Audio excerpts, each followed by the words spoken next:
Penghormatan kepada pemimpin upacara dipimpin oleh pemimpin barisan paling kanan. Hormat, gerak. Stop, gerak. Laporan pemimpin barisan kepada pemimpin upacara.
2. Kemanusiaan yang adil dan beradab.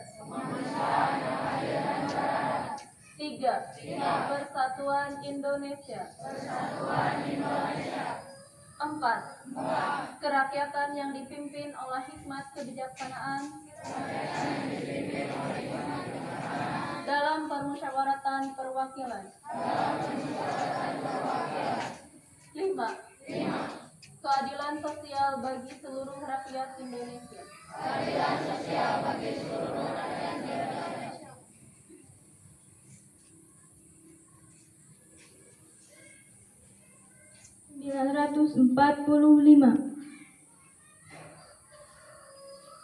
Undang-Undang Dasar Negara Republik Indonesia tahun 1945 pembukaan bahwa sungguhnya kemerdekaan itu ialah hak segala bangsa, dan oleh sebab itu maka penjajahan di atas dunia harus dihapuskan karena tidak sesuai dengan pri kemanusiaan dan pri keadilan.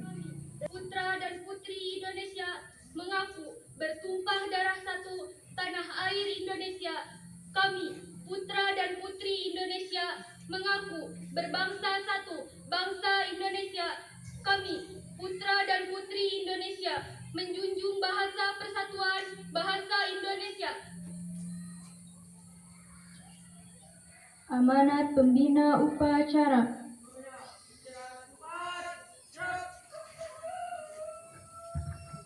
Bismillahirrahmanirrahim.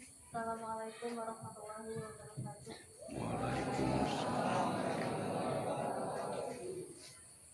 Para kepala sekolah serta para guru dan juga staf tata usaha yang saya hormati.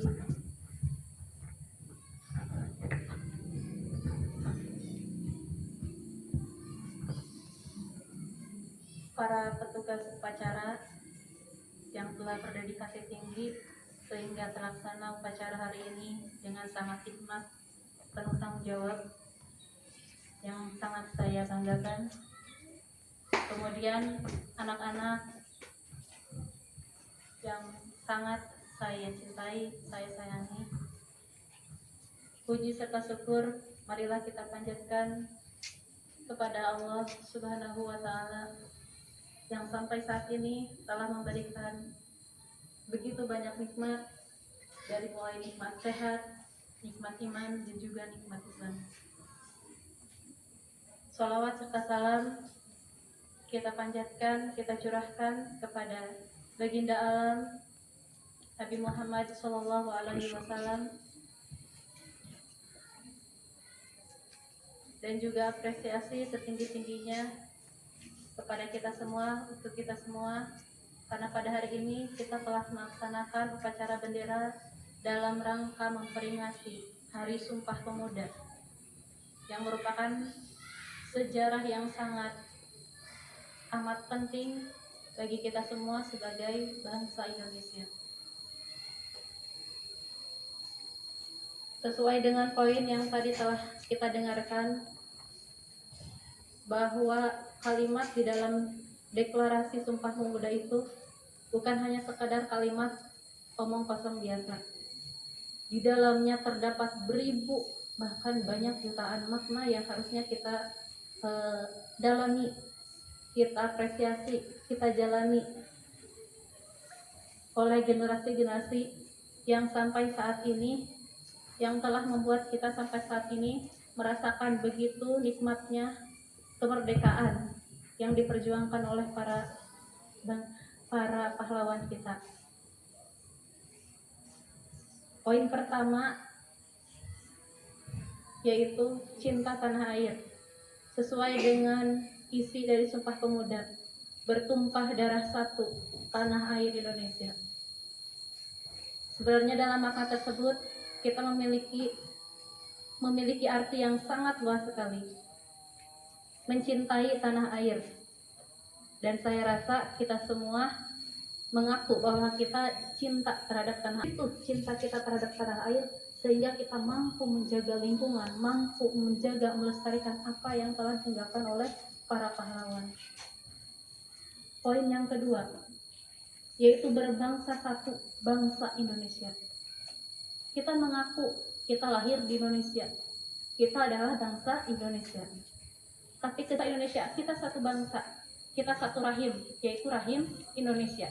Tapi kita tidak peduli dengan sesama, maka belum bisa disebut sebagai cinta terhadap bangsa Indonesia sendiri, yaitu dengan mencintai saudara sendiri, mencintai teman sendiri, peduli terhadap teman, peduli terhadap orang lain, peduli terhadap seluruh lapisan masyarakat yang berada di Indonesia. Nah, bagaimana kondisi teman, bagaimana kondisi lingkungan sekitar, itu supaya akan menumbuhkan rasa cinta kita terhadap bangsa Indonesia. Kemudian poin yang ketiga, menjunjung bahasa persatuan, bahasa Indonesia. Apakah kalian sudah cinta dengan bahasa Indonesia? Bagaimana rasa cinta kalian terhadap bahasa Indonesia, bahasa pemersatu? Kalian berbicara dengan orang latar belakangnya Jawa, orang latar belakangnya Sunda. Kemudian kalian, bagaimana cara kalian berkomunikasi? Yaitu dengan menggunakan bahasa Indonesia. Maka jangan mengolok-olok bahasa. Lestarikan bahasa kita, budayakan bahasa daerah, dan lestarikan bahasa Indonesia. Nah, sekali lagi ya, Ibu mohon, cintai bahasa kalian, cintai bahasa Indonesia, cintai bangsa kita, karena itu adalah bahasa yang dilahirkan oleh bangsa-bangsa kita, bangsa Indonesia, para pahlawan. Secara garis besarnya, bukan hanya mempermasalahkan bahasa, tapi dari bahasa itu muncullah orang-orang yang berintelektual, orang-orang yang mampu berbicara. Nah, dari sanalah lahir orang-orang yang pintar. Karena orang yang pintar, orang yang cerdas secara intelektual, maka akan tercerminkan dari bahasa yang dia gunakan. Bagaimana bahasa yang kita gunakan sehari-hari? Apakah bahasa kasar? Apakah bahasa lembut? Apakah bahasa sopan? Nah, itulah bagaimana cerminan kita, bagaimana kepribadian kita dari segi bahasa. Maka untuk itu, coba lestarikan bahasa. Kalau misalnya kalian tidak sanggup untuk menggunakan bahasa Indonesia, gunakanlah bahasa Sunda yang baik, bahasa Sunda yang lembut, bahasa Sunda yang sopan. Bedakan antara kalian saat berbicara dengan orang yang lebih tua, orang yang sebaya, dan juga orang yang lebih muda. Ibu harap dari ketiga poin tersebut tumbuhlah rasa cinta kalian terhadap tanah air, terhadap bangsa, dan terhadap bahasa. Anak-anakku yang sangat ibu banggakan, tidak masalah misalnya kalian belum bisa, kalian gagal. Yang penting jangan pernah berhenti berusaha. Ijhad wala taksal wala takun gofilan panada matul ukba lima yatakasa. Jadilah pemuda-pemudi yang sanggup, yang semangatnya itu sangat membara, yang rasa ingin tahunya itu sangat tinggi. Jangan hanya jadi pemuda yang bisa meratapi keadaan. Kenapa saya begini? Kenapa saya begitu? Kenapa saya tidak seperti orang lain? Kenapa saya harus seperti ini? Kenapa saya selalu sedih? Kenapa saya tidak pernah bahagia dan lain sebagainya? Nah, itu adalah sosok jiwa-jiwa para pemuda yang mentalitasnya itu sangat rendah. Maka cobalah jadi pemuda-pemuda yang memiliki kedisiplinan, belajar, memiliki dedikasi tinggi untuk lingkungan sekitar. Kalau bukan kalian, para calon pemuda dan pemudi bangsa, lalu siapa lagi? Kami sudah tua. Kalianlah generasi muda di masa depan yang akan menuntaskan, yang akan melengkapi kekurangan-kekurangan kami pada saat ini. Maka cobalah jadi pemuda-pemudi yang sangat bertanggung jawab, belajar untuk bertanggung jawab, bersikap disiplin dari mulai hal kecil sampai dengan hal yang besar. Ibaratnya hidup ini seperti air. Kalian tinggal pilih, kita hanya tinggal memilih mau jadi air seperti apa. Apakah kita akan menjadi air yang hanya mengendap atau kita akan menjadi air yang mengalir? Bisa membedakan bagaimana air yang mengendap kotor, bau, tidak jernih, bahkan menjadi lumpur. Tapi air yang mengalir jernih, bening, bahkan airnya itu bisa membersihkan kotoran. Maka cobalah kita memilih bagaimana menjadi, bagaimana melaksanakan, bagaimana menjalani hidup seperti air. Ya, apa yang Ibu sampaikan bisa menjadi motivasi untuk kita semua. Jangan pernah menyerah, jangan pernah berhenti berusaha. Karena lebih baik gagal setelah mencoba daripada berdiam diri menunggu takdir. Bisa dipahami? Wassalamualaikum warahmatullahi wabarakatuh.